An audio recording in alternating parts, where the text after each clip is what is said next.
So we welcome all the team players, those with you as here live, and those who will be watching the replays come to follow, because we know you can never get enough of the best ball in NFL fantasy drafts. This is the first one of 2025 and recording date, so you all know the Super Bowl hasn't even happened yet. But Underdog is being so awesome that they are allowing their 2025 best balls already to be there. And that's what we're doing today. This is actually our second one we've done here on the channel in terms of this particular event. Bob, today we're going to be doing the strategy of the tight end backfill. Why don't you give people a little bit of an idea of what this strategy is all about and why it could be beneficial for their drafts? So one of the things that we do know when we draft in best ball is that positional scarcity is something that so many people are worried about. And people tend to flock to the higher end quantities of one position. So, for example, quarterbacks and tight ends, you only theoretically need to have one. They're one-offs, I would call them. In best ball formats, it's good to have a couple tight ends and quarterbacks as well. One of the things, though, that's important to know is that, well, what happens if I don't get one of these top options? For Joe and I, as we played this past year, it's very clear that there is a positional advantage at certain things, but that is not necessarily in the tight end market. And so when we look at the tight end market, we could say, well, Brock Bowers in the second, Trey McBride in the second or third, is that where we want to take our tight end? Is that where we want to go, knowing the positional highs and lows? And also understanding that a top end tight end week of, let's say, 24 points does give us a positional advantage in that given week. But there is a lot of other tight ends in this market, and we saw it over the course of the year, that will get you a top 10 scoring week by only scoring 10 points. And so if I can walk myself into a back end tight end, a backfiller tight end, who is going to get, or who has a specific role on the team that I can rely on for approximately 4 receptions a game, potentially 50 yards and a touchdown in there, you're gambling a lot, but you're gambling at a position that doesn't hold a lot of weight after, let's say, the first 2 or 3 guys come off the board. Because once you see that Brock Bowers is gone, once you see that George Kittle is gone, once you see that Trey McBride is gone, you ask yourself, well, do I need to buy into any of the other guys? And to be honest, you don't, because they offer very much similar value, and they're basically very much the same in terms of the value that they produce on a given week. It's just, when will they do that? And that's the game that you're playing with almost everybody here. So we're going to take a backfield tight end. And what that means is we're going to be looking at the last 3, 4, 5 rounds and taking 3 tight ends out of those rounds and playing the game and hoping that, if we have 3 of them, one of them hitting in a week will get us at least 10 points we're hoping for, and we'll be good with that. We'll be solid with that. Okay. So come on, fall to me, baby. Fall to me. Damn it. Okay. So, Bob, right here, we're looking at a spot where yesterday at the 11th pick, Brian Thomas fell to us.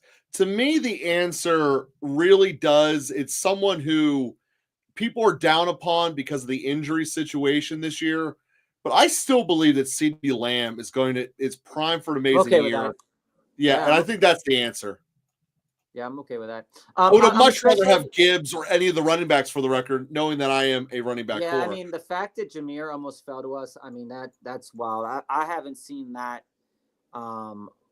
ever very much at all. And to be honest with you, I think that CeeDee, with the injury that he had this year, and just to note, when you go back and you look at CeeDee's numbers from this past year, it's not surprising that at various points in time, he was a really good option to have. And that was with a really bad quarterback who just peppered him with targets, right? In PPR, he was much more useful, only having 3 games over 20 points. But I'm willing to take a chance on a guy like CeeDee Lamb. I think he provides a little bit more. Keep it like that, Joe. I can't see anything. I think he provides a great option going into this next year, especially, if Dak stays, hey, I'll take that for all it's worth. And I would much rather have CeeDee than Amon-Ra, to be honest with you, at the value, because CD right now isn't really facing a strict target competition. And, knowing who the Cowboys are, it's hard to see them bringing in a very strong or very competitive number 2 guy. And I Yeah, think that's exactly right. I just think that they'll kind of look in house.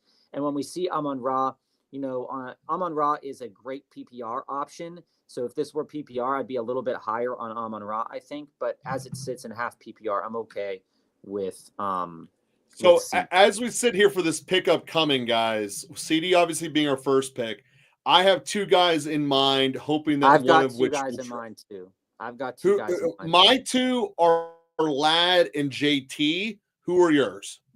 Well, I mean, mine are very similar, but it's JT and Bucky. I love Lad a lot. I really, really do. But I do think that Bucky and JT are primarily 2 running backs that we will not. We will. See, I have JT as a tier above Bucky, yeah, so we're agreed on JT. That's the here. pick. Yeah, JT here. Yeah. JT here is one of those players that, in our minds, you saw the comeback at the back end of the season, and the Colts are really going to need to make a decision this offseason about how they're going to use Anthony Richardson and how this can help and or hurt the whole team. And you saw that JT actually played better at the end of the season because of the way or the usages of Anthony Richardson. It provides, it was an interesting case study here, Joe, when you look at JT's performance and the way that a rushing quarterback affects the running game.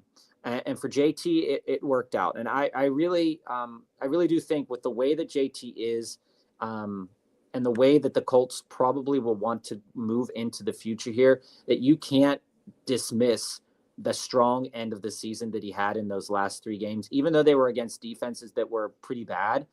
Leading up to that, week 11 and week 12 were pretty poor performances. But even if you go back, he missed 3 games, but he had performances in the 18, 13, 18, 26.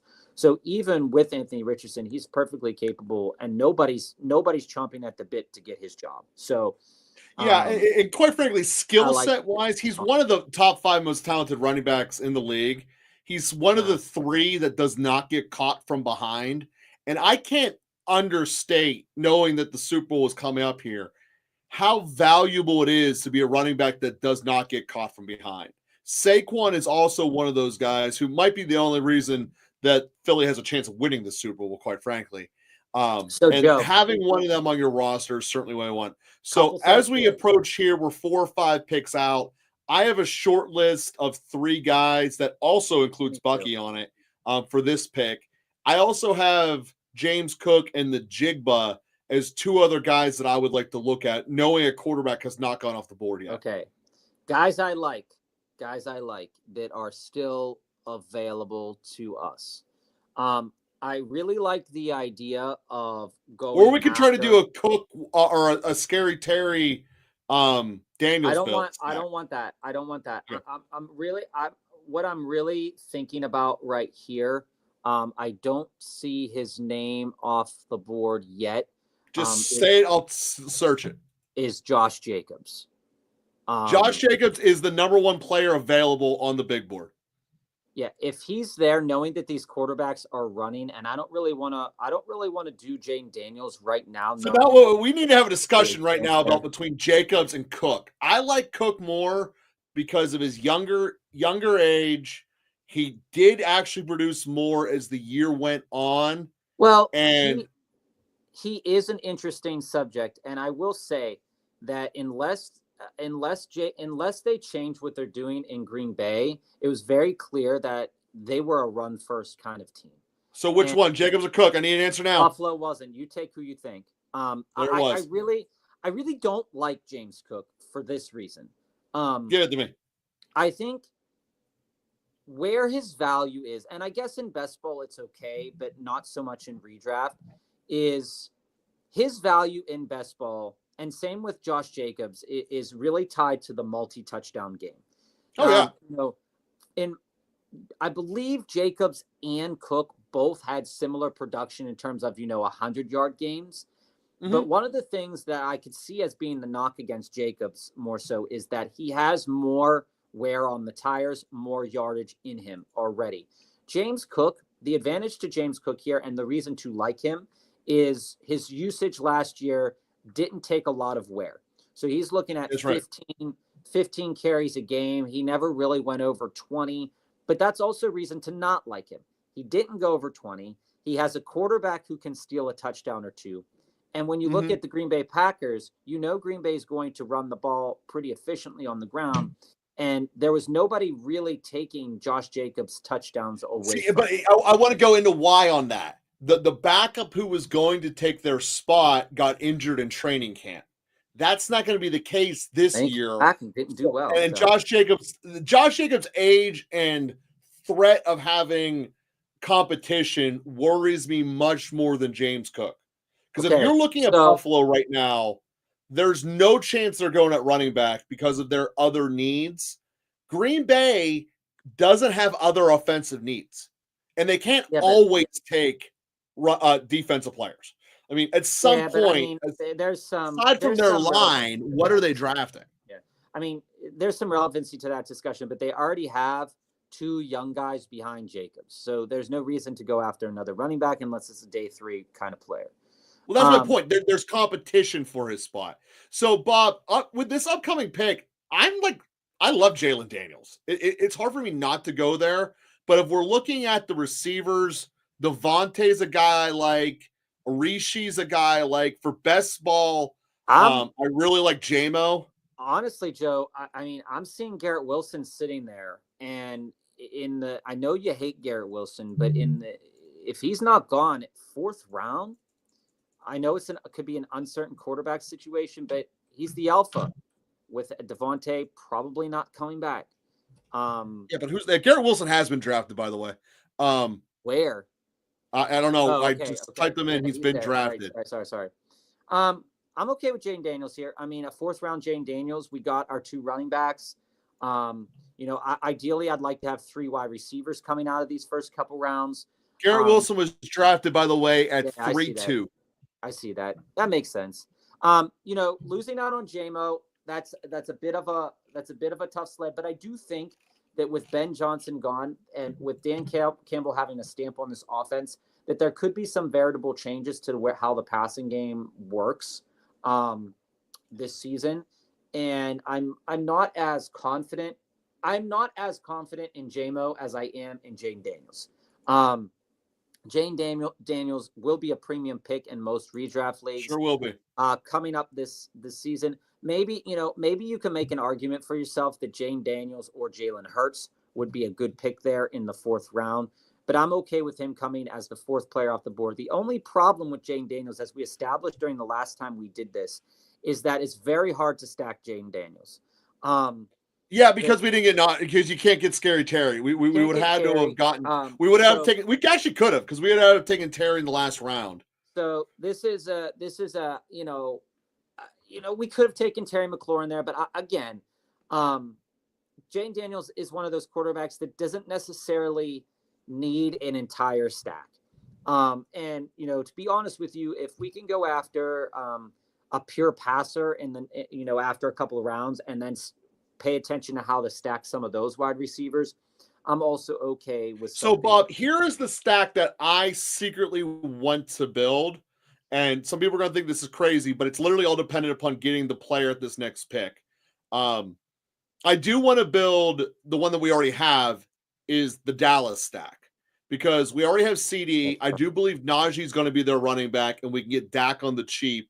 And then Jonathan Mingo is a really dirty last pick.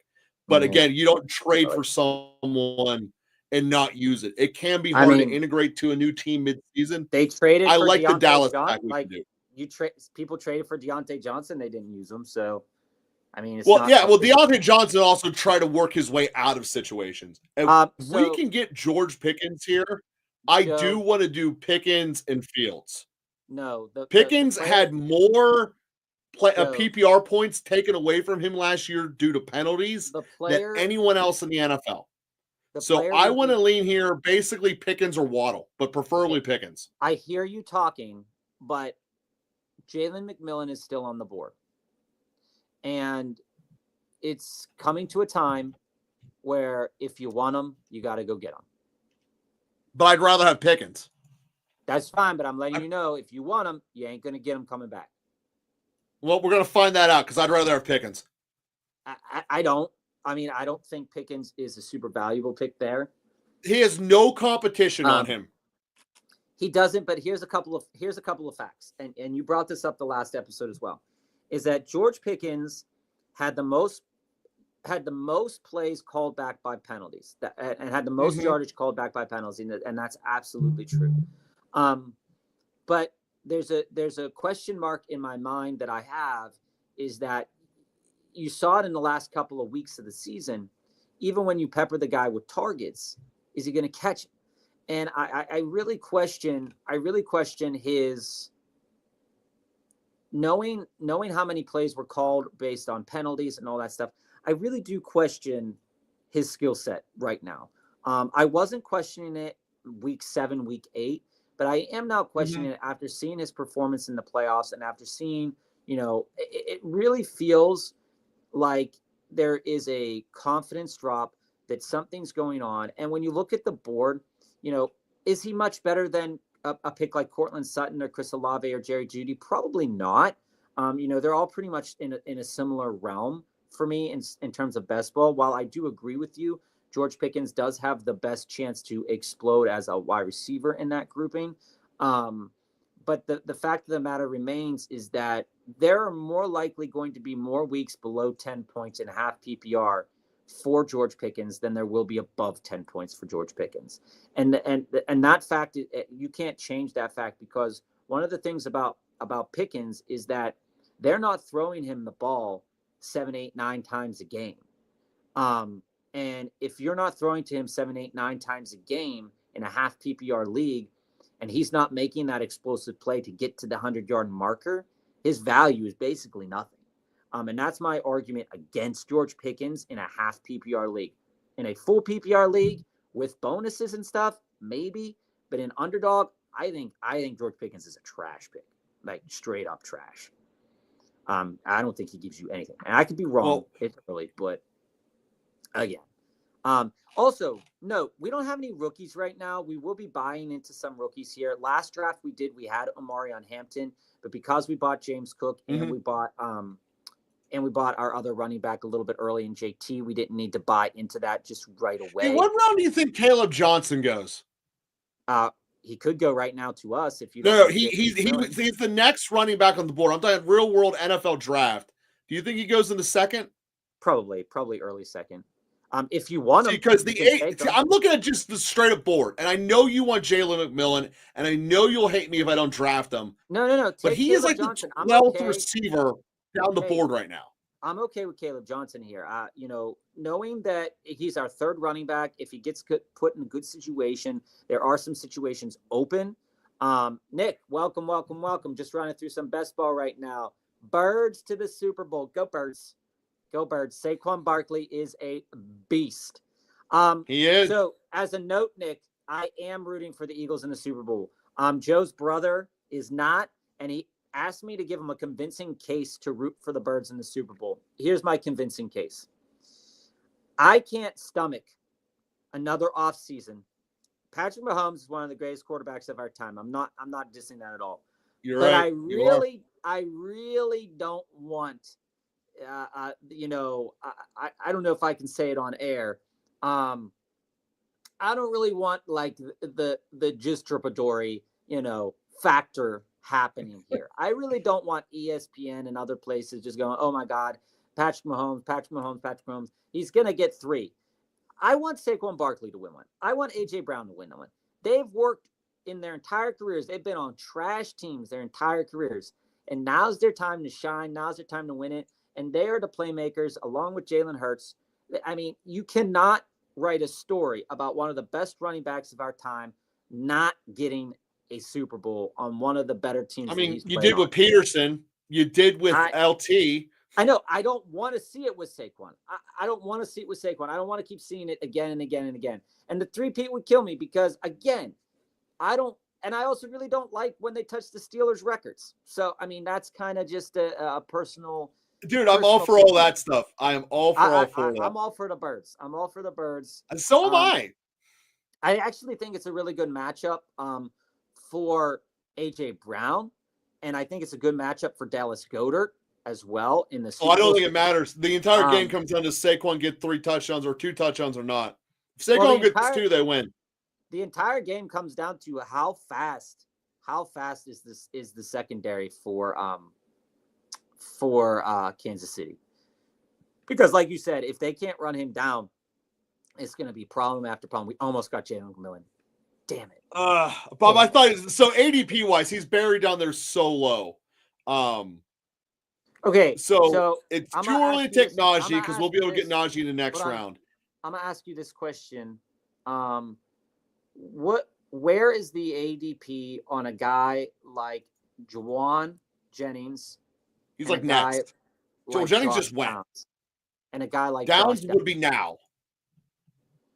I'd be willing to hit and hope on a guy like Josh Downs, to be honest with you. Yeah, it was either him or Darnell Mooney, so I'm okay with that. They were both on my short list.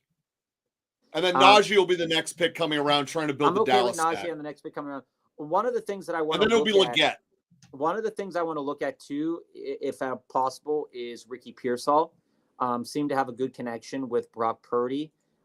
If they decide not to go back to Debo, I'm really curious about that connection. We could also build a Brock Purdy a little bit later if we wanted to with a Jordan Mason. I don't think we're going to get Pearsall. He was right in that cluster right there with Downs. Okay. Just being real. Like sure. That's where his ADP is right now. All of these, McMillan is the one who went ahead, but all of these guys right now are essentially in the order what their ADP was in terms of the receivers. Okay, so I'd like to take I'm okay with taking Najee next, and that's fine with me. But I'd also like you to keep your eye out. If he hasn't gone yet, Matthew Golden, wide receiver, Texas. See where his ADP value is. I know people. His ADP is 4th. So in terms of receivers right now, it's Shaheed, Golden, Coleman, Pearsall, Diggs. Okay, I understand you want Najee. Najee's ADP would be the reason for taking Najee right now, and this is to go for best ball strategy. Is that I have 3 stacks I'm trying to build, and some of them are clustered in the same round. So you have to start taking some of them early, and Najee would be one of them. I'm okay with rolling the dice and maybe not getting Dak because we already have Daniels in doing that. Now, granted, Golden just went there. So if you'd rather have Pearsall here than starting our stacks, that's okay. Because I am on board with Pearsall being a dude. And I don't think they're bringing Debo back. So I'm okay with that. He is the one who's replacing Debo. Nick, this is facts, man. Jalen Carter is a straight up menace. Oh, he is. And if there are any issues that Kansas City has not changed since their last game, that's going to be a straight up problem. One of the things Joe and I really enjoyed in watching that the Washington Birds game is the fact that Frankie Louvu continued to just jump over the line. And that was awesome. And I mean, we were just like, keep doing it because they're going to score. Yeah, why not? All right, so Pearsall here. Yep. And then Najee. Then the lineup ideally is Najee, Leggett, Dak, Coker. There might be a pick between Dak and Coker. Okay. I mean, if we get the wide receivers from Carolina, it would make sense to build Bryce Young too. It would. It just feels stupid having it would feel all right. Would you rather have Bryce Young or Dak? I mean, that's going to be the question. Well, we don't have, knowing what we know from last time. So I'm putting Fields on this team. We don't have to think about that for a little bit yet. There's 2 picks between to and fro. The Chiefs. The reason I say it makes sense to have Dak is because we have the quarterback, we have Najee, who will probably be the Cowboys running back, and we're going to take in all probability their backup tight end. So just knowing all the Stackhouse guy, knowing that that's the backfill tight end option that works. Also, Joe, keep your head on a swivel. Look for the ADP of Travis Hunter. If he ends up as a wide receiver on any team, as our what is it, as our fifth option. That could be a nice boom selection on certain weeks because he does have the skill set to really set himself apart in the NFL here. But to Nick's comment here, I do think the Chiefs' offensive line is a weakness. But what I also do know is that Patrick Mahomes is their strength. So when their running game is trash, Philly's defensive line is really good at stopping the run. And I don't think this is why I said that when we were doing our playoff best ball drafts, that if Philly and the Kansas City made it to the Super Bowl, it is much more beneficial for you to have Saquon Barkley than it is for you to have Hunt and Pacheco. And one of the things, I don't see Pacheco or Hunt being able to go over 60 yards against Philadelphia's defense. I just don't see it happening. And the way that Philly plays, they're going to have the clock on their side for most of the game. Patrick Mahomes is going to have to play superhero Patrick Mahomes. He's going to get out of the pocket. He's going to run. You saw in this last game, one of the things when we went on air, when I was talking about Patrick Mahomes last week, I didn't see a pathway for him to score over 28 points if he was just passing the ball like he normally does. He ran the ball. He ran for 2 touchdowns, which really set him apart this week with 31 points in fantasy playoff best ball. He's going to have to do that again.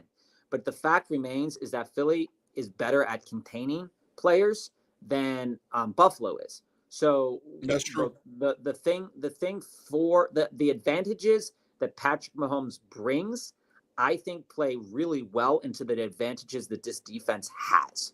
So if we're talking Super Bowl, I really do think that the Birds are the best option or are the best team right now out of those 2 teams. And coaching and everything with that. I actually don't think it's close unless Patrick Mahomes plays Superman like he always does. And in terms of these picks, point something out about this particular draft we're in right now. The guy in the one hole has taken 2 quarterbacks and 7 receivers when you could only put 4 on. Hey, that's okay. It's best ball. You need, taking that many I'm hoping these at some point you need a running back. I'm curious. You got to start 2 of them. I'm pretty sure that he's going to build something cool here. We'll see. I doubt it. Being on that final turn when everyone knows what you need, you're going to get destroyed. Yeah, but there is some credence to say that the market of 6, 7 wide receivers, especially, just looking back at our best ball teams from this year, Joe, on teams where we only drafted 5 or 6, we got hit with the injury bug really hard, and those teams never really materialized into what they needed it. So there's no guarantee what position's hitting the injury bug, you know. Right, but the more I'm saying in these early ones, the more the better in certain positions. So right now we have 4 running backs. Right now we have 5 wide receivers, I believe, and 1 quarterback. We have 1 quarterback, 4 backs, and 4 receivers. Okay, so the next 2 picks are slated to be receivers. We're pretty much actually. We don't have another running back on our board, to be honest with you. With this too, we don't know the bye weeks, so we might not have anybody during. That's the other part. Yeah, we don't know the schedule. That's what it is. So looking at it here, Joe, this is the 10th. For the record, the best running back on the board right now is Stevenson, Spears, Dowdle, Etienne, Scatboo. None of them are moving the needle for me that I'm taking over Leggett. I would be interested if in round 12, Tank Bigsby's still there. I would want to grab Tank Bigsby in round 12 if he's still there. In terms of availability right now, Joe, it could be an interesting. I wanted Marvin Mims. God dang. Bo Nix just went, so I don't get why you want Mims so much. We might. He proved that he was a really good option this week, especially. He had 3 games. They just have to be all at the end of the year. Dude, but that's best ball, man. If you had those 3 games and you had Mims at 30 plus points, 20 plus points, you were in it. No, I get it. Looking at the wide receiver, I like young guys that turn it on. That's why this is going to be Leggett. Leggett is fine. I'm also, if you want to turn this into a quarterback, I'm okay with that. I don't think we need. No. Again, we're getting Fields, and I know we're getting Fields. Bateman just went. There goes Brock Purdy. That doesn't matter to me. Yeah, I'm okay with Xavier Leggett here. That's right around where his 80. And if you like Travis Hunter, I'll make him the pick on the next go around. Nick, yeah, actually, so I don't drink coffee, but my favorite drink from Starbucks is the pink drink and the dragon drink. I love dragon fruit. It is my favorite fruit. Not many people like dragon fruit, but if you ever get a chance to try pink dragon fruit is really good. It's white inside. It's really tasty. But they make a really good pink drink with strawberries and coconut milk. And then the dragon drink is really good. One of my favorites. I could drink that any time of the day. Just not the big size. The big size is Bob, give me the draft breakdown of what you expect out of Travis Hunter. He's a guy you told me to put on the big board. Give me the sales pitch on him. Yeah, I mean, like, let's be honest. There is a conversation to be had that he's probably going to land in the Patriots. And, you know, when you look at if the Patriots are drafting up that high and what's their primary need? Well, their defense has been a little categorical at times, but their wide receiver room needs somebody who is going to really set the market on fire. Drake May paired with a young core of wide receivers like they have in Booty and Demario Douglas. And you know, if you add, is he in that realm or is he categorically above them? Like, is he? So he is categorically above them in terms of his skill set. Absolutely. So there's never going to be a fight between whether Hunter or Polk should get the ball. I don't think so. But then Hunter's going to be the pick then. The categorical problem is this guy is going to that he might not play. So is he a slot guy? Is he a big guy? Is he a fast guy? What's his body typing at? He might not play offense full time is the problem. Okay. So if he doesn't play offense full time, then that's why he's slipping so low. Okay. That's why he's slipping so low. If he were to just claim and be like, hey, I'm playing offense full time. What is he, a hybrid? A corner too? Yeah. That's why he won the Heisman this year. He played corner and wide receiver. You can't do that both in the pros. No. So he's 6'1", 185 pounds. All right, Bob, you talked me into Bigsby because he's be on the board here. He's who we'd have to take at this slot. I mean, if Travis Hunter is there, I want him. You'd rather have Hunter than Bigsby? Right now, because I think Bigsby will be there round 12. All right, Hunter it is then. I'm not like a full-on, not a full-on alert for that, like he's going to be the best player to come out of college in a long time. But I mean, when you look at the dude, he is fully capable of doing great things in the NFL if they decide how to use him properly, right? And if we look at, I don't know what that is. If we look at, I'm going to have to take this call. Hold on 1 minute. You do your thing, Bob. Make sure you hit your mute on yourself there so you don't get all thrown off with you. Oh, why do you get my logo? See, these are the questions I have that I don't always understand about technology, guys. So, yeah, just going back to the basic principles of best ball here, trying to make sure that you get your stacks. I've said a couple times here, I'm guaranteeing I'm putting Justin Fields on my roster. And it's because I'm going to take him way higher than his ADP. And the reason for that is when Fields last played, he was a top 5 quarterback. And if you get a top 5 quarterback in the 14th round, you win. So that's basically the thought process there, even though we have Jalen Daniels much higher here. Obviously, the Bigsby just went. So the thought process on Bigsby would have been to pick him up and snag him there because of the upside, the fact that he could be their starter when it's all said and done. When we're looking at rookies at this point, we're talking about guys who are going to be drafted in the 4th round or later. I'm not really thinking we're going to get a lot of fantasy impact. So once we flip past the 12th round, I go much more looking at established NFL players, knowing that a third-year guy is going to get more love than a rookie, and that's going to justify this next pick if we can get it in Trey Benson. Because Trey Benson could be a good pick. Yeah, absolutely. Trey Benson could be the starter next year. I agree with that. So that's going to be the direction I'm going to want to go if we have it on this next pick. I mean, we're on the same page on that. I think that's an interesting selection. I also think, I don't see if Blake Corum has been taken yet. Another interesting guy. Corum is listed as the number 1 running back on the board right now, but I'd rather have Benson. I mean, Corum or Benson, I think, are great options in terms of what they could produce. I just see Benson's pathway to victory easier. Well, yeah. I mean, it depends on what the Arizona Cardinals do. I mean, I think Arizona's a shit show in terms of their player personnel, but well, they are. I'm not fighting that. They are. All right, so Bob, here's the thing. We haven't taken a tight end yet, and we are blocking off 4 picks for tight ends, which really is going to limit us to being able to start picking. Backfill it. So basically, we have 7 picks left, and a couple of guys I want to put on this roster. Tell me some of the names on the board right now so that we can. You mean the big board or the tight end pool? On the tight end pool. Well, the top tight end is Ferguson available, right, who I wouldn't mind having at all, especially if, Dak just went. But I wouldn't mind having Ferguson at all. So we don't have a Freiermuth's a guy I wouldn't mind having. Otten's a guy. I mean, these are all guys worth having. Cole Kmet. The rookies aren't really there, but so I got to ask you this, Joe. We don't have a second quarterback, and I'm not willing to start the tight end foray yet.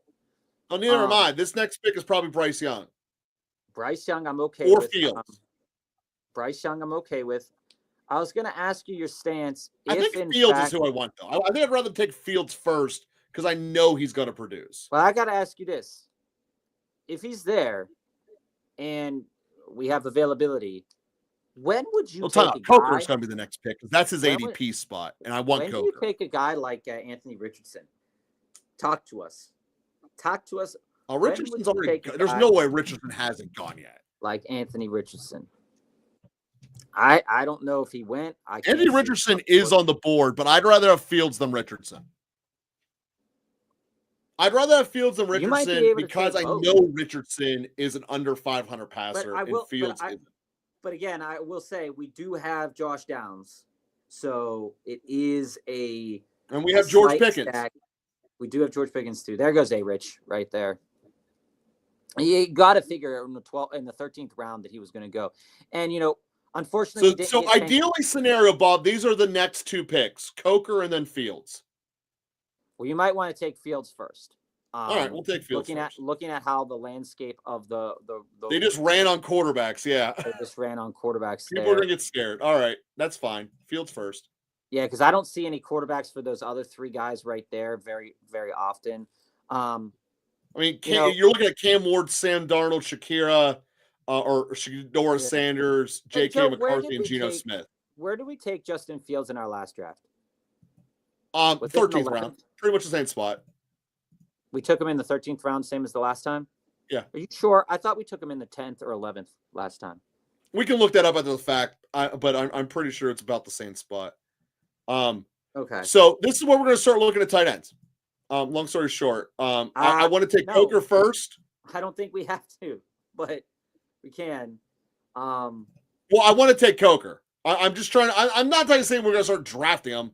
I want to get the room of like why this isn't a horrible idea. So we're literally going to wait until the 15th round to take our tight end. We're honoring the backfill.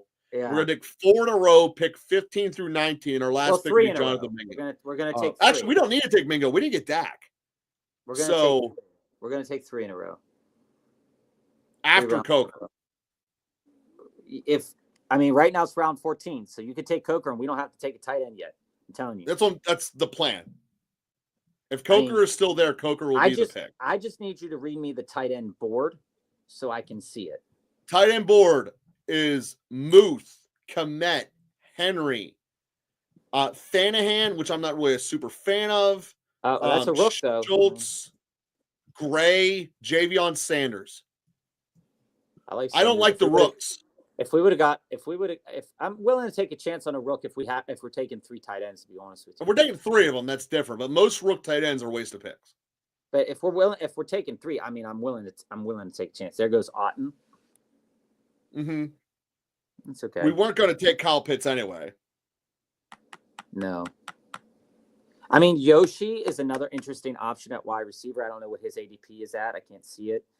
I do like the option for Yoshi. Well, Coker's second on the big board, so he's going to be the pick. Well, Coker's second on the big board. Coker has a pathway for success. I'm not a fan of having both Leggett and Coker, knowing we don't have Bryce Young. But I'm looking at everyone else here. He's It's either him or Freiermuth, or like the two picks. No, take Coker.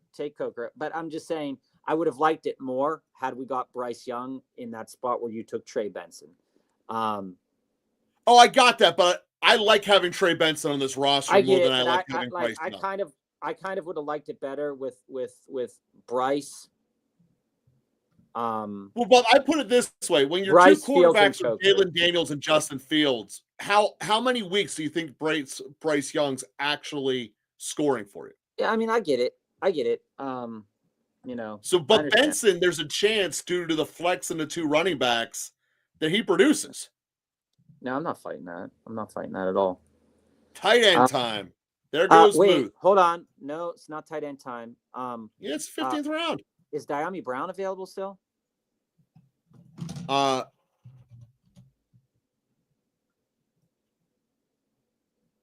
Diami is available at ADP of 212. So that'll be a little bit of a reach for Diami right now. Okay. Well, keep your head on. Oh, there are those running backs. He took Dylan Sampson, Ollie Gordon, Braylon Allen, Roshan Johnson. That's not going to do anything for you. Joe, can we take what's the running back game look like here coming up? How many wide receivers Kareem Hunt, Giddens, Jalen Williams, Eckler, Chubb. Chubb would be worth floating if you think he could get healthy. Do you like Mason? If Mason's still available, I would love it. I don't think he is though. Oh, he is. We're taking Mason then. Is that around? Blow off these tight ends again. Give me Jordan Mason. Yes. Well, Joe, I'm telling you, we have 20 rounds. If we're taking 3, we don't have to take it right now. I'm taking Jordan Mason, man. I love him. I love his game. So, Muth is gone. Okay. All right. Play in the field. Okay. All right. Tight end world. Because now we do have to start on tight end. Joe. We honor the tradition. Honor what we've been given. Last 3 rounds, man. We are jumping the gun. Wait. Okay? I wanted to take 4. We don't need to take 4. Why do you want to take 4? Because they're all going to suck. You need volume. No. How many wide receivers do we have? 7? We have 7 receivers, 6 backs, and 2 quarterbacks. All right. I would like another quarterback. Okay, well, let's look at those because now we're talking. It's too late. Your picks are going to be Darnold, Stafford, Carr, Russell Wilson, Cousins. Of that, rooks? Darnold's the pick. Any rooks? I mean, Milroe. Milroe's the top rook. Top rook. I'd rather have Darnold over Milroe. But again, I think it's an irrelevant pick. Darnold just went. I think all these are irrelevant because none of them are ever going to outscore. I'd rather have a stack of another Washington. I'd rather put a Washington receiver and Diami Brown in this pick than. I agree. I'm there with you. I'm there. I agree with that. I think Diami. Because 2 quarterbacks on Underdog is always enough. I think Diami should be the pick. Right. All right, then Diami's the pick then. Because you're going to start to see relevant wide receivers going off the board that have names, and I think Diami is gonna go soon. Yeah, I mean, he's still the number 2 there. For right now, yeah. I mean, we could take a last round quarterback, I don't know if Shadur Sanders is still there. No, he's not. That. Mac Jones is still available, something crazy like that. Like, we're going to put Sinnett as one of our tight ends, right? Like, we are doing that for the Washington stack. We're doing that. Yeah, we're doing that. All right. Yeah. So right now, all right, feeling good. So Komet went. I don't care about Komet. Well, if you told me right now our tight ends were Noah Gray, Sinnett, and Hunter Henry, I think we might have gotten through this. There goes Henry. That's okay. I just like this experiment because with family, when family said it, it's just trying to get you out of your comfort zone, seeing how far players go. So there goes the 3 tight ends. Fannin. Yeah, little tight end run there. And Noah Gray. So there goes Gray. Sinnett's still there. Schultz is still there, right? Sanders is still there. The big Oak and Taysom Hill is still there. Gesicki, my boy, is still there. Yeah, your boy. I'd be okay with Gesicki. So I would like to go Tucked. Gesicki and then Senate. How's Chig? Is Chig still there? Chig Okanakwa? Chig is still there. Man. Okay. See, this is why I went 4. Because across the 4 of them, I think we'll get 12 points. Yeah, boy. On any given roulette week. You know, they'll all kind of follow the highest point of all these will be somewhere between 5 and 10. All right. I'm gonna tell you some picture that I think would be a good last round pick because I'm just generally curious about is a guy like Stone Smart versus Will Dissly a little bit later. It's interesting to think about. Again, Michael Mayer is an interesting guy to think about. I did like Jatavion Sanders. I think he's good, but he just went, which I'm okay with. But you can see, I would have liked that Sanders Hill, but again, without having that he went to the guy who has Bryce Young. Yeah. So this is gonna be Gesicki. Yeah, that's fine. That's fine. Yeah. See, that's the thing. There's no conviction on these tight ends. No, I mean, but honestly, there's no conviction on the tight ends 3 rounds before either. That's the whole point. Like the whole point of it is go up 3 rounds, Joe. Go up 3 rounds.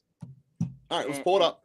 And go up to round 14 and tell me, or what was that, round 12? So round 12 is where Ferguson and Evan Ingram. I would have liked Evan Ingram. I think he's going to have a good year. I think Kincaid is going to have a good year, but you guys are on the name guys now. I don't want to be using a 10th round pick on Tucker Kraft. That's what I'm saying. You know, I'd rather have legit than Kraft. Your confidence in guys like Kraft, Goddard, Njoku, Kincaid, likely Ferguson, Ingram, those are all are basically the same value of what we're doing now. They're all either going to be under 10 or spike at 15. That's it. That's what these Which is what Gesicki gives you. Gesicki at least has 1 week before.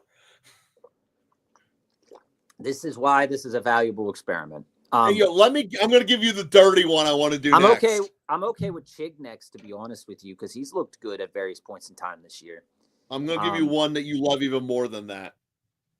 I'm going down to the Big Easy and getting some Taysom. No, Taysom's 34 years old. I don't want him. Oh shit, is he? All right, yeah, he's too all right. old. Then we'll do the one from Washington, and then we'll do Chig. I think you could do Chig and then the one from Washington because Chig has name at the very least. All right, we'll do Chig first. Yeah, and I mean, you're seeing. I like Kendre Miller this year as well. Damian Martinez is an interesting kind of rookie option there. Woody Marks is another interesting rookie option. Malik Washington, if truth be told, if Tyreek doesn't actually come back, Malik Washington's actually a stellar pick down here in the 17th round.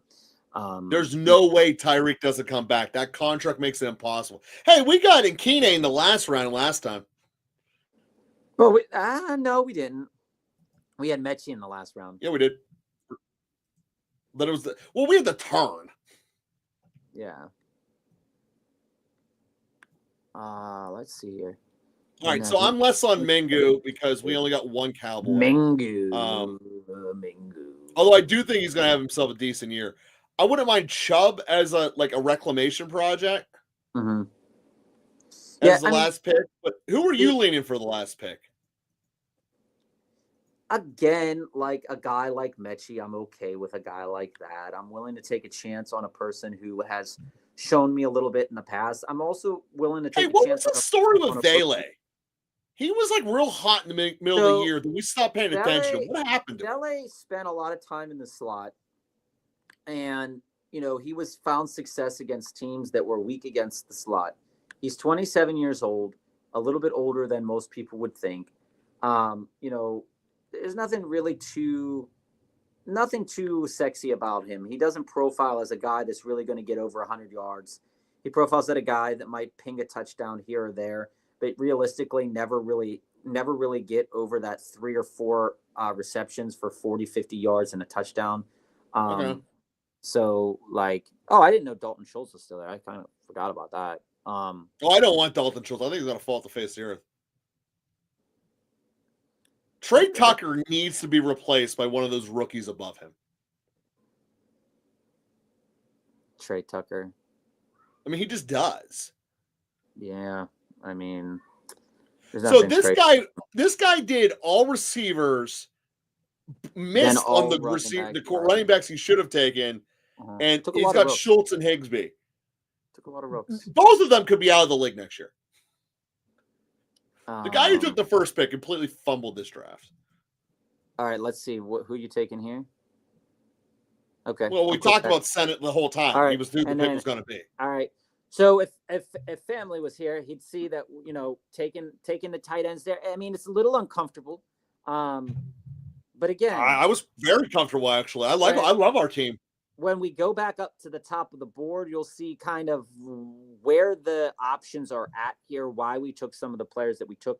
Again, Gesicki could lose his job to Eric All. I mean, he could be on a new team next year, but he's shown the skills that needs to be a professional. So I don't think anybody kind of just will walk him off there and it won't be relevant. There's so much Dude, we can going still on. put Eric All on this team if you're worried about it. I mean, I don't really see that. I mean, again, I don't think in a given week that a guy, it's these tight ends are just so wishy-washy. That's why I'm so wishy-washy about tight ends. I mean, Stone Smart could be an interesting option. Will Disley could be an interesting option, but those guys might go out and get a rookie tight end and get those, get. Oh, those wait, time out. How's players he moving. still on the board? Time out. There's an Who? obvious one that should have been drafted by now and Who? wasn't. Jonathan Brooks. Running back? Well, because they signed Chuba Hubbard back because Jonathan Brooks wasn't ready yet.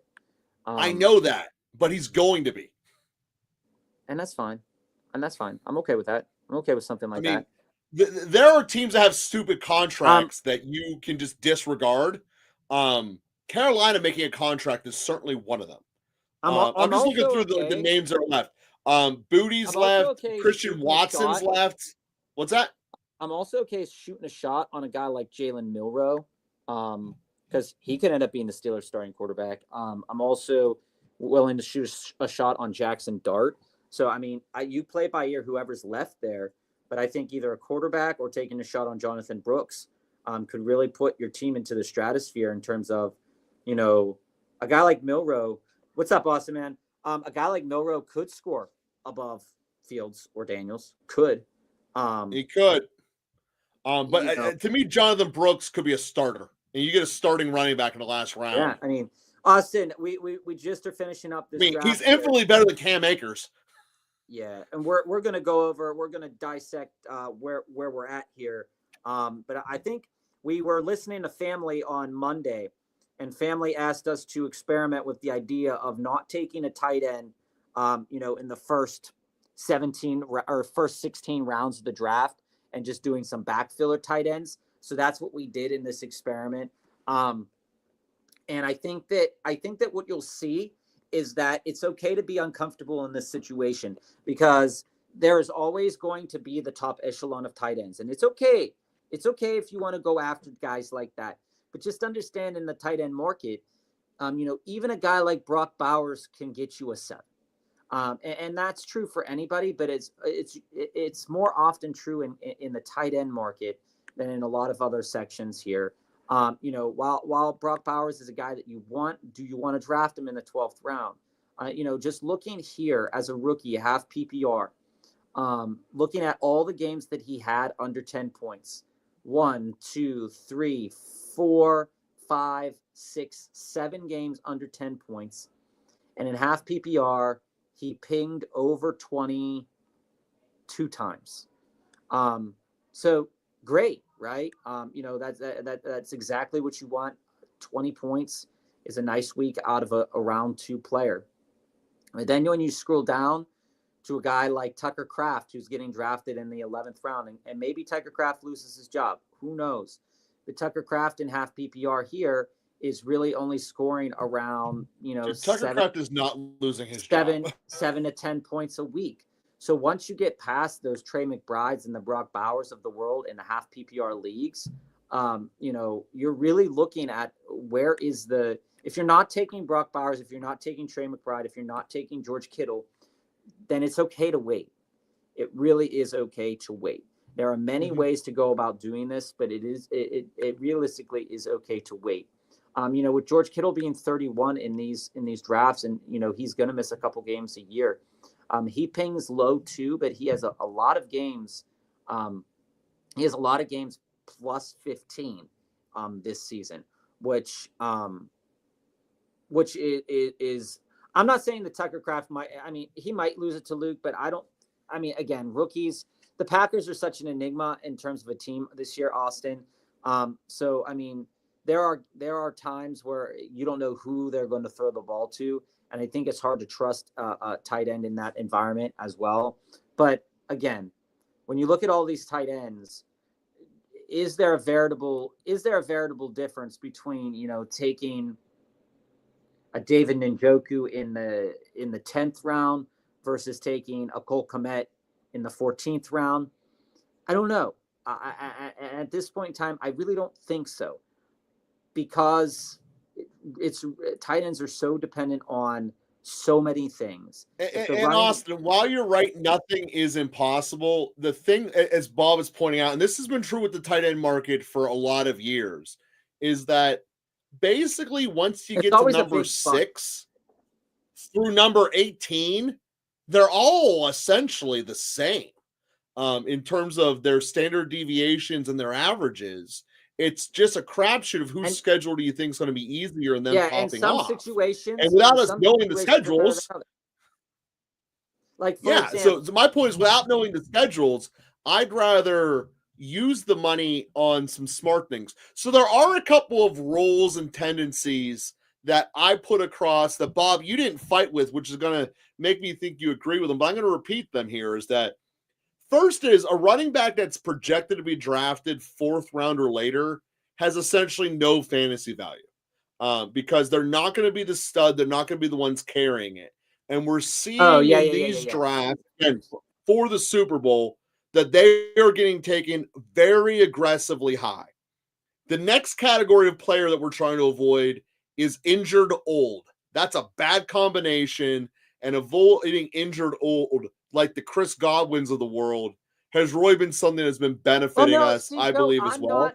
I'm not anti Chris Godwin in these early best ball drafts, but what I do want to share is go to where Chris Godwin was drafted. I'm not holding a vendetta against Chris Godwin. Was drafted 6'1". He was drafted 6'1". Chris Godwin drafted in the 6th round, and I'm just going to go through those wide receivers in that same category. I wholeheartedly believe your Chris Olaves, your Jerry Jeudy's, your Cortland Suttons, your George Pickens, Ridley, Shakir, Godwin, Reed, Samuel, all those guys on a week-to-week basis profile in a similar point spread, okay, minus Shakir. Mm-hmm. So half PPR league, where I'm looking at, so let's look at those 5th and 6th round wide receivers. Chris Godwin went at the back end, so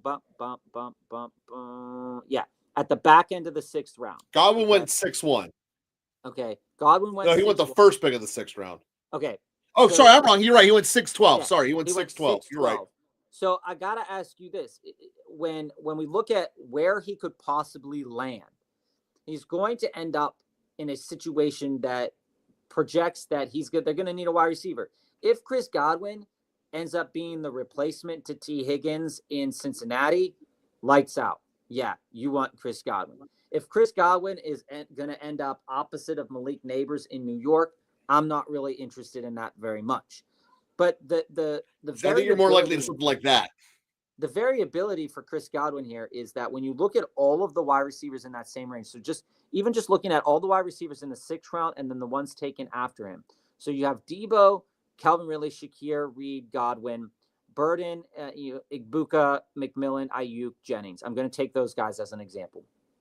The rookies, again, could be great, could be nothing, could be a 500-yard rookie, definitely. Looking at the wide receivers in that same market, Debo's projectability is so hard. He's nice to own in a best ball. Last year, we were taking him in the 2nd round. Now, I'd rather have Ayuk and McMillan over Godwin for sure. Let's say he ends up in a better situation, right? But what I'm trying to say is all of these guys profile in a similar point spread minus guys like minus Shakir. I think he's the odd man out, okay? But if I'm looking at where do I want? I'm not against taking guys like Chris Godwin, because Chris Godwin actually in this hole, as Austin has said, and as I was alluding to, is the best option, because you look at where he could land. He's going to be, as you said, you don't go out. You said this yourself. You don't go out and get a player that you're not going to use. You said that. So if you don't pay for him and not use him. That's true. Goes out there but the problem with Godwin, they're going to be better. But the problem with Godwin is he's only a slot. But I will tell you this. He's a better slot option in terms of potential output and speed and stuff than Shakir. You're noticing what's similar about. No, I get that. So, but when I look at the good quarterbacks in the NFL, Jaden Reed, Godwin, there's primarily a lot of time in the slot. I guess this is a deeper Godwin take I have. As far as his landing point is that if you look at the best quarterbacks in the NFL, with the exception of Dak, they all have a slot that either they're invested in already or Godwin wouldn't beat out. Dallas is like the exception, but he's not going to get a quarterback. Again, Dallas aside, that's going to be better than Baker. Yeah, okay. That's not a better quarterback than Baker. I get it. That's fair. I'm talking about where he's going to get better production than where he left. That's fair. But when you look at all those wide receivers in the same market, okay, again, we took Josh Downs. Josh Downs profiles exactly similarly in terms of the situation. A guy who primarily plays in the slot on a team that, just listen before you say anything. A guy that. No, you're right. The difference is Indy wouldn't take Godwin. But listen, if Chris Godwin were there, versus if it was a decision between Chris Godwin and Downs, I'd be on Chris Godwin. If it were a decision between That's because you like completed passes. If it was a decision between Jennings and Godwin, I'd be on Jennings. If it was a decision between McMillan and Godwin, I'd be on McMillan. If it was a decision between Reed and Godwin, the way they used Reed, I would be on Godwin, because I don't like the way they used Reed this year. I love Reed as a player more than Godwin, but I will say that the situation that the Packers are throwing at me, I don't really want to touch Jaden Reed going into this year unless I can get him in, say, in the 7th round. Taking I'm just looking at this realistically. Godwin's going to end up in either Dallas or Arizona. And if he's in Arizona, he's useless. If he's in Dallas, he's a god. I don't think he's as useless in Arizona as you think, because they are missing. Oh, I do. They're the best receiver in the draft, and they couldn't give him the ball because their quarterback's an idiot. Don't start me on the Kyler Murray hate train, because I'll fire that baby up in a second. I can get the top speed in that in about 4 sentences, man. Don't make me do this. Again, I think that. Where is he going to go? That's a better situation. I'm not saying that it's a better situation. I'm just simply saying that depending on how you view the other wide receivers after him, that he is a good option. Okay. You stated at the beginning of that he wasn't a good option. All I'm saying is that Chris Godwin is a good option in the round he's being drafted in best ball. No, I've said Chris Godwin's never a good option. That's been my argument this whole time. He's old and injured. I don't want that combo. Dude, okay, I'm going to pull up his age right now. How old do you think he is? 32. 28. He's an old 28. There's no way he's 28 for real. 28, bro. 28. And I'm going to tell you this. You just asked me about Deshaun Bailey. I just pulled up Chris Godwin Googler right here. First article that pops up. Broncos dubbed the best landing spot for free agent wide receiver Chris Godwin. You're telling me with Bo Nix, I'm saying Baker's better than Bo right now. But with Bo Nix, he couldn't be successful? Bo Nix is not a more productive quarterback for throwing the ball than Baker Mayfield. That's what I'm saying. He was. But you just said, what about Deshaun Bailey? He's the slot guy there. If you had an inkling to take Deshaun Bailey. Oh, I just asked him because I remember we talked about him like all September and then stopped. It was I wanted him. I was like, what was his story? I forgot it. If he landed there, I'm just going to pull up an article here and we'll see what people think about what people think about Chris Godwin. Where is Chris Godwin going to land? Who knows right now? So if we look at where Chris Godwin's going to land, let me go on my phone because my computer kind of just screwed me up here. So Chris Godwin landing spots. Yeah, something's hitting a Wi-Fi attack again. Yeah, I mean, it's attacking my Wi-Fi for sure. My point is he's not going to get a better quarterback. So you're going to get a slowdown as a result of it. Baker might be the most underappreciated fantasy producing quarterback in the league. So, I mean, you could make an argument that if Seattle makes Njoku the outside threat, that it might make sense for him to go there, but that's a lot of moving parts to try to configure that. He's not going to the NFC North. He's not going to Cincinnati. They just drafted 2 receivers that they like. He could. Anyone can go to Cleveland, but that doesn't help. I'm going to ask you this question. What if he ended up on the Steelers? Would you take him? That's a tremendous downgrade in quarterback production than Tampa. But I'm asking you might as well cut his production in half from last year. I'm asking you, if he ended up with Justin Fields on the Steelers, and Chris Godwin was there in the 7th, and you're trying to build a Steelers stack, would you avoid him or would you take him? First of all, I don't think he's going to the Steelers, so I wouldn't want him in the Steelers stack. If you were to project ahead, what would you do? Well, I'm going to where I actually project he could go. Actually, I take this back. The best spot for him is the only one. We're talking about Chris Godwin right now, everybody. And that's Washington. If Godwin would go to Washington, that would be a spot where you could realistically expect him to be more productive. He could easily beat out De'Ami Brown as the number 2 receiver there. Washington is, as I'm saying this, going through all the teams here in my head, by far. They have the most money. Is one of the few upgrades over Baker. They have the most money, so I mean, they could go out and make a. Oh, they have the ability. They want to do it. I will say this, Joe. We agreed a lot in this draft, and I think that if you could pull it up, Joe, again, that would be great. But I know your computer was kind of on the fritz there. Mine was too. But yeah, I'm afraid of that. The truths that we went through here, Austin. The truths that we went through here when we're drafting these best balls, you're going to get a lot of content creators out there, and we're all going to have different approaches on how we do these things. Okay. And all these approaches have validity. Trone, if they take Higgins, that's a great spot for Higgins. Higgins would skyrocket. First off, Higgins is the best receiver in the market. He's better than Devontae Adams. Higgins will be able to pick where he goes and get his check. And if he wants to be just a flat out whore, he can go be out there with Vegas and Brady. And he can be Brady's next bitch. And like I said, we've seen a lot of receivers go cash in a check with that silver and gray. And I would not put it past Higgins.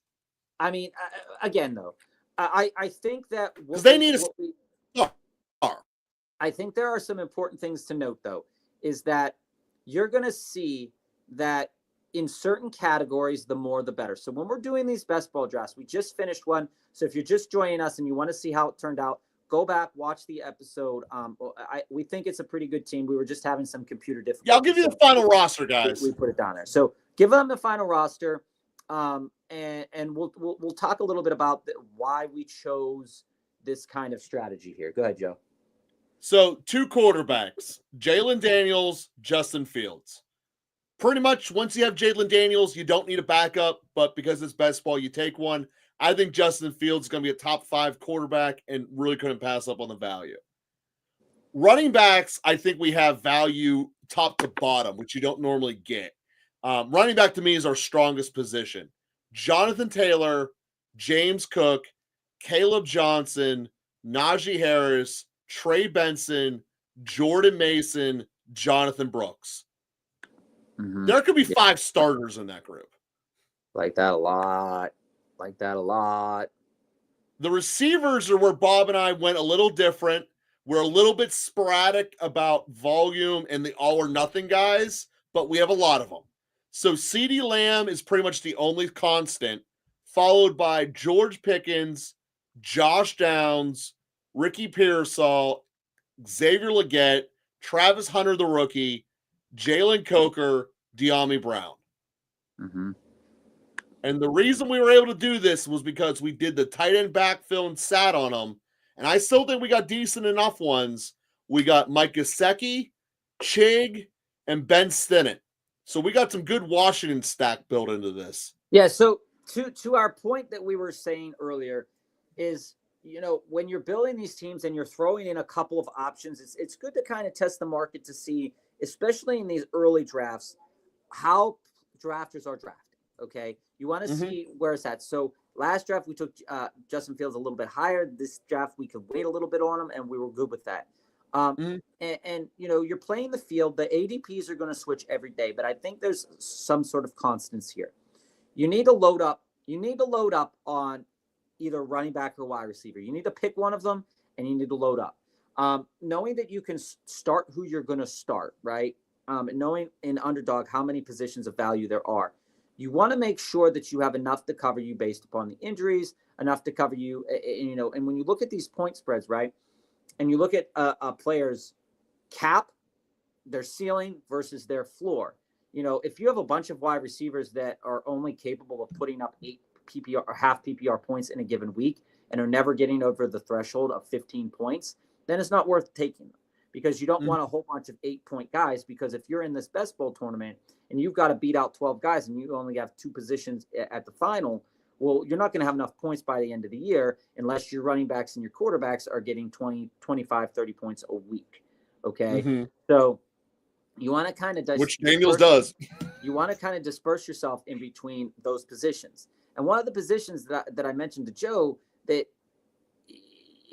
and we talked about it with family, we talked about it with everybody here. We're just dissecting the draft that we did. Everybody, if you're just joining us right now, please go back and watch the draft that we did, where we used the tight end backfill strategy, which is a strategy where you wait, and then you grab your tight ends in the last couple of rounds. It works. And the reason it works is because when you look at the variability in the tight end position on a week-to-week basis, you can go visit Fantasy Pros. And you can go weekly tight end points and search that and go weeks 1 through 8. Fantasy Football Leaders week 1 through 18 tight end. And let's go to week 11. Okay, week 11 was the huge boom week by Taysom, which was tough to do. Brock Bowers and John. Okay. So all those guys scored almost 30 points or above 30 points. Your next which was the extreme outlier. Yeah, those were extreme outliers. Then you go and you settle into what probably would have been the tight end one that week, which was David Njoku at 19 points. You look back and you go to the number 10 tight end that week, which was Luke Schoonemaker, because Ferguson was out, and he scored 11 points. You then go to the 20th tight end that week, which was, let me follow it down here. And again, we're just trying to walk us through this exercise here. The 20th tight end, which was Evan Ingram, was 7.8 points. Okay. So obviously, if you didn't have one of those top scoring tight end weeks, which were in the top 3, you were basically looking at something, because nobody was playing Noah Gray, Will Dissly, all that stuff. You were looking at a difference of about 4 points, right? And so you look at it and you say, okay, well, let's go to week 14, Bob. What point are you trying to prove? Week 14, George Kittle was the top tight end at 21 points. David Njoku at 17 points. The number 10 tight end that week had 10 points. So you're not – it doesn't make any sense to try to pay for the tight end at the early cost if you can fill out that big section of players that you have in the wide receiver market and your flex and the running back with players that have the capability of scoring over 15 points. Because as I've shown you, just with this small sample size, and we can even, again, go to week like week 9, where 3 tight ends scored above 20 points. One of them was Gesicki, and the number 10 tight end sitting there the number 11 tight end sitting there was Hunter Henry at 12.6 and a half PPR. So if if you're drafting a tight end, and you can keep going down, that the number 20 tight end had 7.2 points. So if I'm only trying to fight off 4 points here and there in a given week, I'm okay with that. I'm okay with not taking a tight end very high, unless I'm going out there and getting what should be.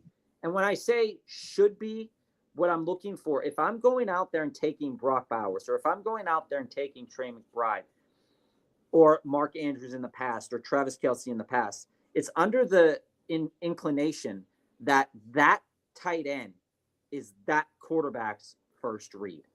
That And he has tight end is that quarterback's first read, and they're going to get 10 plus targets a game. If that tight end is getting 10 plus targets a game, there is a very strong likelihood that you are going to have a successful tight end year. Yeah. If they're not getting 10 targets a game and they're stabilizing in that, like, let's just look, Joe. And let's be honest. Last year, we were all in love with Kittle. He fell into that scenario. He did not start the year as being the BFF. He was the number 3. But he ended up being one of the top tight ends because he was the number 1 target. We look at guys who should have been that this year. Kincaid should have been the number 1 target in Buffalo. Did nothing with it. Andrews for years was the number 1. Kelce was the number 1.